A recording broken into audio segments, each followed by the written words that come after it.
हरे कृष्णा। सभी का स्वागत है। भगवत गीता का सुंदर पाठ चल रहा है, अध्याय नंबर 7, जिसका शीर्षक है भगवत ज्ञान। श्री कृष्ण हमें दिव्य ज्ञान दे रही हैं।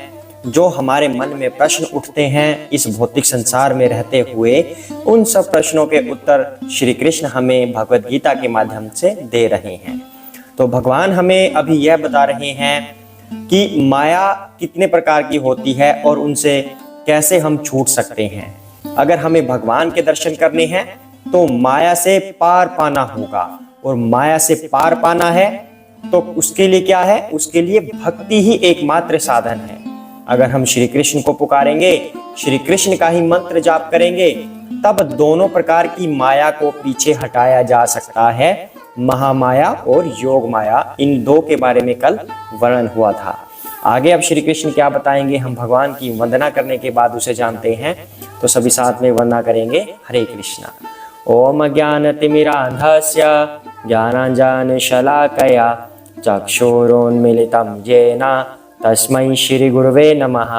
श्रीकृष्ण चैतन्य प्रभु नित्यानंद श्री अद्वैत गदाधर श्रीवासादि गौरभक्तवृंद। हरे कृष्णा कृष्णा कृष्णा हरे हरे, हरे राम राम राम हरे हरे। हरे कृष्णा। तो आइए पाठ को आगे बढ़ाते हैं। नैमं दुष्कृति नः मूढ़ाः प्रपद्यन्ते नराधमाः मायया अपहृत ज्ञानः आसुरं भावमाश्रिताः। हरे कृष्णा। जो निपट मूर्ख हैं, जो मनुष्यों में अधम हैं, जिनका ज्ञान माया द्वारा हर लिया गया है, तथा जो असुरों की नास्तिक प्रकृति को धारण करने वाले हैं, ऐसे दुष्ट मेरी शरण ग्रहण नहीं करते। हरे कृष्णा। तो अब श्री कृष्ण ने 4 लोग ऐसे बताए हैं जो भगवान की शरण को ग्रहण नहीं करते। पहले तो भगवान ने बताया कि भगवान के पास आने का या भगवान को जानने का या उन्हें देखने का क्या साधन है। दोनों तरह की माया के पर्दे को पीछे हटाना होगा, आराधना करके भगवान की, तब भगवान के दर्शन कर सकेंगे, वरना नहीं कर सकेंगे। आप तर्क वितर्क में ही पड़े रहेंगे। दूसरी बात भगवान कहते हैं कि एक तो ये लोग हो गए जो मेरी शरण में आना चाहते हैं, दूसरे जो मेरी शरण में नहीं आना चाहते वो कौन लोग हैं? वो 4 तरह के लोग होते हैं। सबसे पहला है मूर्ख। जो व्यक्ति फालतू के तर्क वितर्क में लगे रहेंगे, उन्हें यह ही नहीं पता कि किन से ज्ञान लेना है, किन से ज्ञान नहीं लेना, क्या करना चाहिए, क्या नहीं करना चाहिए। क्या पता कोई अच्छी चीज बता रहे हो कि भक्ति कैसे करनी है, भगवान के पास जाने का क्या साधन है, वो नहीं सुनेंगे। नो नो नो नो, ये मेरे लिए नहीं है, अभी तो हम बच्चे हैं, या फिर अभी तो मुझे परिवार का पालन करना है, नहीं सुनेंगे। कुछ और चीज सुनने लग जाएंगे। काले धन को सफेद कैसे किया जाए जाने मात्र एक क्लिक पर, उसको जरूर सुनेंगे। हाँ, ये ठीक है। मूर्ख हैं वो। श्री कृष्ण बता रहे हैं ऐसे मूर्ख लोग भगवान की शरण ग्रहण नहीं करते। दूसरा भगवान ने किसे बताया है? अधम है जो अधम। अब अधम कौन लोग होते हैं? जिनके पास भक्ति का अवसर है लेकिन तब भी भक्ति नहीं करते। अब मान लो परिवार में जन्म ले लेता है या किसी और उच्च कुल में जन्म ले लेता है जहां पर उसको ऐसा एनवायरनमेंट मिला है कि वो भक्ति कर सके, लेकिन तब भी वह भक्ति नहीं कर सकता।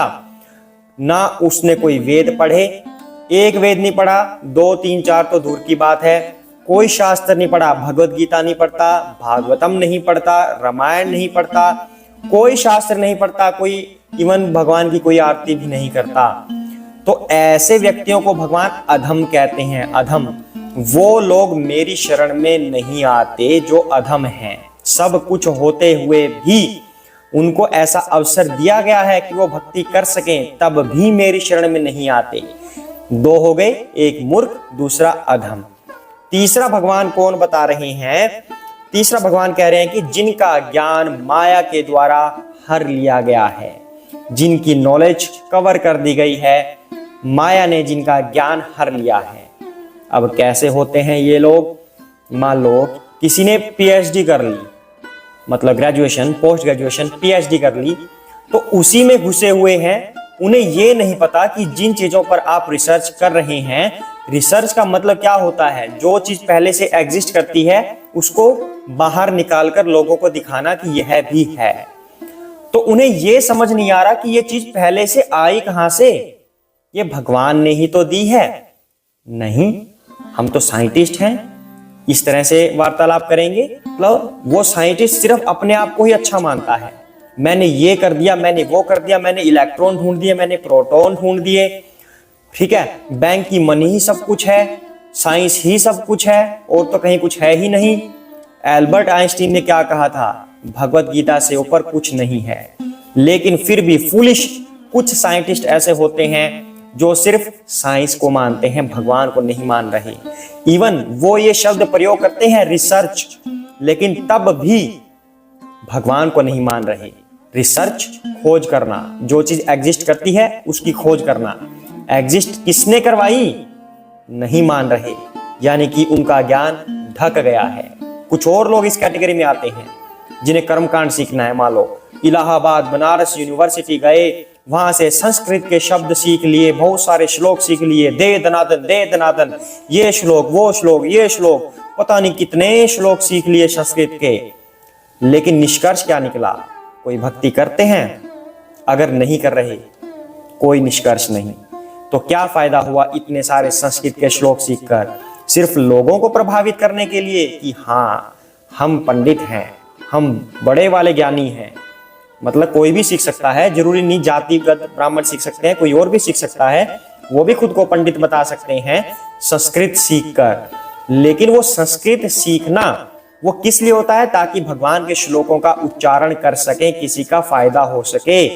लेकिन वो सिर्फ और सिर्फ उसे कर्मकांड के महत्व से सीख रहे हैं, लोगों पर अपना प्रभुत्व जताने के लिए, ना कि भक्ति करने और करवाने के लिए। तो उन सब चीजों को सीखने का बेनिफिट क्या हुआ? निष्कर्ष निकला कुछ? शून्य निष्कर्ष। तो उन्हें भगवान कह रहे हैं वो लोग मेरी शरण में कभी नहीं आते जिनका ज्ञान ढक लिया गया है माया के द्वारा। वो इस ज्ञान का प्रयोग सिर्फ इनकम के लिए कर रहे हैं, भक्ति के लिए वो नहीं कर रहे। कहीं पर मंत्र उच्चारण कर दिए, कुछ पैसे ले लिए, अपना घर आ गए, ठीक है, कौन राम कौन कृष्ण, बस। नो, ये तीसरा था। चौथा कौन होता है जो भगवान बता रहे हैं? असुरों की नास्तिक प्रकृति को धारण करने वाले, जो नास्तिक टाइप के लोग होते हैं। कहां है तुम्हारे भगवान, दिखाओ। कोरोना आया था, बचा लिया भगवान ने, कहां गए तुम्हारे भगवान उस टाइम? इसका एक्सीडेंट हो गया, कहां गए भगवान उस टाइम पे? तुम्हारे भगवान ने क्यों नहीं बचाया इसे? इसके साथ ये हो गया, तुम्हारा भगवान कहां था? कोई भगवान नहीं है, सब साइंस होती है, ये सब मन घड़ंत बातें हैं, कुछ लोगों की बनाई हुई, अपना घर दुकानें चलाने के लिए इस तरह की बातें करेंगे। नास्तिक प्रवृत्ति के लोग भगवान को मानेंगे ही नहीं, तो वो लोग भगवान की शरण में नहीं आ सकते। तो ये चार लोग भगवान पहले ही बता रहे हैं, ये भगवान की शरण में नहीं आएंगे। अब इन लोगों में से कोई उछलकर ये मत बोल देना कि जो वीडियो ये दिखा रहे हैं ये भी तो उन्हीं में से हैं, भगवान की बातें करने वालों में से। तो ये तो कहेंगे ही, इन्होंने ही खुद बुक्स बनाई हुई हैं, ये सब इनकी ही लिखी हुई हैं बुक्स में, ये हमें पागल बना रही हैं। नो, श्रीमद् भगवद गीता स्वयं भगवान श्री कृष्ण ने बोली हुई है, उन्हीं की वाणी इन बुक्स में लिखी हुई है, इसलिए हम इनको झुठला नहीं सकते, इन पर हमें यकीन करना ही होगा। ये भगवान श्री कृष्ण की वाणी है कि ये चार लोग कभी भी भगवान की शरण में नहीं आ सकते। जो लास्ट वाला है असुरों की नास्तिक प्रवृत्ति वाले, उसमें एक और टाइप के लोग भी आ सकते हैं जो भगवान को देखना ही नहीं चाहते, कुछ दूरी पर चलकर वहां रुक जाते हैं कि ठीक है ये प्रकाश ही भगवान है, बस इसके आगे कोई भगवान नहीं है। क्योंकि वो भगवान की जो आइडेंटिटी है उसको अपनी इमेजिनेशन से मैच ही नहीं कर पाते कि भगवान कैसे हो सकते हैं। बस जहां तक उनको दिख गया कि हमें यहां तक का रास्ता पता है, भगवान का रूप कैसा है हम नहीं जानते, इसलिए जो हम नहीं जानते बस यहीं तक सत्य है, उसके आगे का सत्य नहीं है, क्योंकि हमें वो पता नहीं। तो सिर्फ प्रकाश तक उस ज्योति को सत्य मान लेते हैं। सत्य तो वह भी है, लेकिन उसे परम सत्य मान लेते हैं, वह सही नहीं है। क्योंकि उस ज्योति के बाद भी कोई है, भगवान का एक रूप है, उनके हाथ पैर आंखें मुंह सब कुछ है। जैसे हम दिखते हैं वैसे भगवान भी दिखते हैं, लेकिन हम भौतिक हैं, भगवान दिव्य हैं। भगवान ने अपने जैसा ही हम लोगों को बनाया है, सिर्फ दिखने में, उनकी शक्तियों में नहीं। तो कुछ लोग सिर्फ ज्योति को मान लेते हैं, जो भगवान के शरीर से, दिव्य शरीर से निकल रही है ज्योति, उसे ही पूर्ण ब्रह्म मान लेते हैं। तो वो लोग कभी भी भगवान के एग्जिस्टेंस को नहीं मानते, वो सिर्फ एक बिंदु को ही सब कुछ मान लेते हैं। तो भगवान कहते हैं कि 4 लोग होते हैं, ये कभी भी मेरी शरण ग्रहण नहीं करते। तो अब कौन शरण ग्रहण करते हैं वो नेक्स्ट श्लोक में आएगा, लेकिन आज हम इस पर मंथन करेंगे। भगवान ने जो बताया है कि कौन लोग नहीं करते, हमें अब उसका उल्ट हो जाना चाहिए। हमें मूर्ख नहीं बनना, हमें समझदार बनना है, हमें भगवान की बातें करनी चाहिए, भगवान को मानना चाहिए, हमें अधम नहीं बनना। अगर हमारे पास अवसर हैं भगवान की भक्ति का तो अवश्य भक्ति करनी चाहिए, वरना भगवान के भक्ति करने के अवसर ढूंढने चाहिए। तीसरा, ज्ञान हमारा अगर हर लिया गया है तो भगवान से प्रार्थना करनी चाहिए, हे भगवान मुझे इतना ज्ञान दे दो, सिर्फ इतना, ज्यादा नहीं, कि मैं आपकी भक्ति कर पाऊं। मुझे सिर्फ इतना ज्ञान चाहिए, मुझे कर्म कांड में नहीं लगना, मुझे सिर्फ आपकी भक्ति का ज्ञान चाहिए कि भक्ति कैसे करूं। चौथा, मुझे नास्तिक ना बनने दीजिए, मुझे आस्तिक बनाइए, मेरी अपने आप में श्रद्धा, मेरी आपके अंदर श्रद्धा पैदा कीजिए। ठीक है, तो हमें उन 4 चीजों से उल्ट होना है और उसके लिए भगवान से प्रार्थना करनी है कि हे भगवान मुझे आपकी शरण ग्रहण करनी है, कृपया मुझे रास्ता बताइए। हरे कृष्णा। आज के लिए इतना ही करते हैं, सभी साथ में बोलेंगे जय श्री कृष्ण चैतन्य प्रभु नित्यानंदा, श्री अद्वैत गदाधर श्री वसादि गौर भक्त वृंदा। हरे कृष्ण कृष्ण कृष्ण हरे हरे, हरे राम राम राम हरे हरे। हरे कृष्णा।